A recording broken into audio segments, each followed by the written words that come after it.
అందుకే నిర్ణయం తీసుకున్నాను.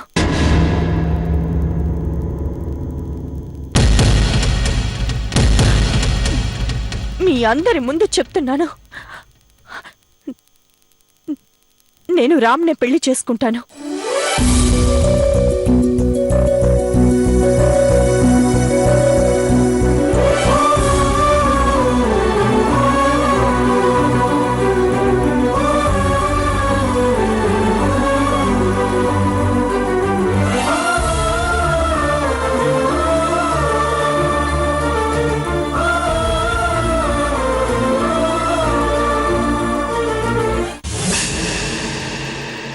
ఒకవేళ పెద్దవాళ్లు బలవంతాన మన పెళ్లి జరిపించినా నీ దగ్గరికి నా శరీరమే వస్తుంది తప్ప నేను చనిపోయే వరకు నా మనసు రాదు.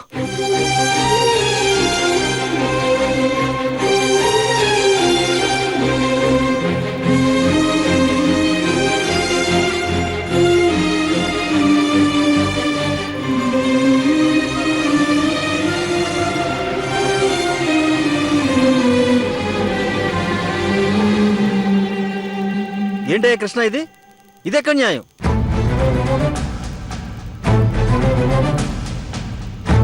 మా అమ్మాయిని పెళ్లి చేసుకోమని నీ తమ్ముడికి చెప్తావా లేదా? నిశ్చితార్థం దాకా తెచ్చి మా పరువు తీద్దాం అనుకుంటున్నావా? పెద్ద పుడింగిలా మాట్లాడావు. ఇప్పుడేం చేస్తావయ్యా? సమాధానం చెప్పు.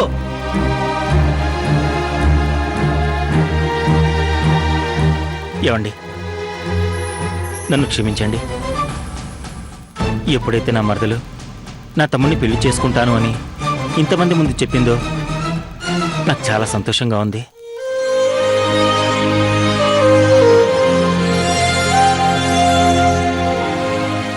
మీరు నన్ను తిట్టినా కొట్టినా అసహించుకున్నా పర్వాలేదు. నా కుటుంబం కోసం నేను ఏదైనా భరిస్తాను.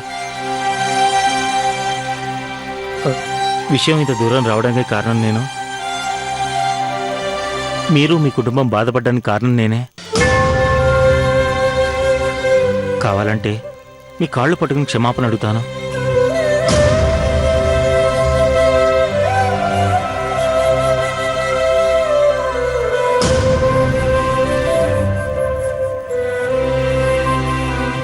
నా తమ్ముడు నా మరదల్ని ఇష్టపడ్డాడు. వాడి సంతోషం కోసం నేను ఎన్ని మాటలైనా పడతాను. నేను పెళ్లి చేసుకునే అమ్మాయి స్రవంతి కూడా తన చెల్లెలు తనకు తోడికోడలుగా రావాలని తపన పడుతోంది. అందుకే ఇలా చేశాను. నా కుటుంబం తరఫున మీ అందరికీ పేరు పేరున క్షమాపణ అడుగుతున్నాను. సరస్వతి, నీ బాధను నేను అర్థం చేసుకోగలను. కానీ నా పరిస్థితి కూడా అర్థం చేసుకో. దయచేసి క్షమించు.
చేశాను స్వామి.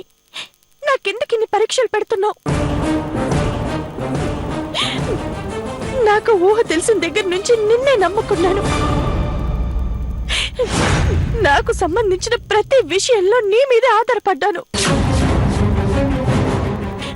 నాకు ధైర్యం నువ్వే అనుకున్నాను. అయినా నాకు ఈ కష్టాలేంటి, బాధలేంటి?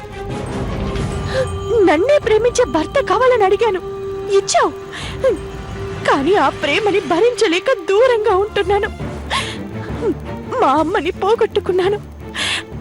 గుండెల్లో అగ్ని పర్వతాలు బద్దలవుతున్నా ఆ బాధని దాచుకొని సంతోషంగా ఉండే ప్రయత్నం చేస్తున్నాను.